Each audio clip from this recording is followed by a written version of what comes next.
ఒగోగొల్ల షరతులు ఎట్లుంటాయి అబ్బా? అరే నువ్వు పావు గంటల 10 లడ్డూలు తింటావా? నువ్వు తింటే నువ్వేది చెప్తే నేను అది చేస్తారా అని ఒకలంటారు. ఇంకొకరు నీకు దమ్ముంటే ఒక్క పారే లీటర్ థమ్స్అప్ బాటిల్ దించకుండా తాగితే నువ్వు కొండ మీద కోతిని తెమ్మన్నా నేను తెచ్చిస్తారా అని కడతారు. అప్పుడప్పుడు రాజకీయాలలో కూడా కొన్ని కోరికలు సవాళ్ళు ఇట్లనే ఉంటాయి. నువ్వు పాలన చేస్తే నేను నీకు సలాం కొడతా అని వలుపుతుంటారు. గసంటిదే గీ వార్త కూడా.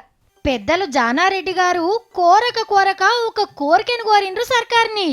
గా కోరిక తీరిస్తే ముగ్గురికి లాభం. ఫస్ట్ జనానికి, సెకండ్ జానారెడ్డి సార్కు, మూడోది టిఆర్ఎస్ పార్టీకి.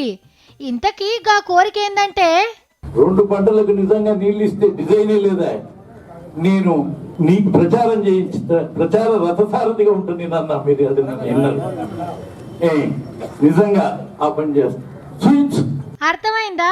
ప్రాజెక్టులు కట్టి 2 పంటలకు నీళ్ళిస్తే తారీఫ్ చేసి సర్కార్ తరపున ప్రచారం చేస్తాడట.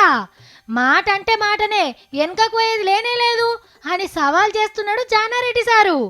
ప్రతిపక్షంలో ఉన్న ఈసారే సవాల్ ఇసిరితే ఇక పవర్లు ఉన్న సీఎం సార్ ఊకుంటాడా? అసెంబ్లీలా టీవీలో చూపించిన నీళ్లను చక్కగా భూముల మీదకి మలుపుకరాశారు.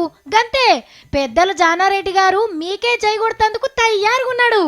ఇప్పట్లెక్క మీ పార్టోళ్ళు మీరే సర్కార్ పథకాలను ప్రచారం చేసుకోకుండా కాంగ్రెస్ పార్టీలుండి కూడా జానారెడ్డి సారు మీకోసం కష్టపడతాడు.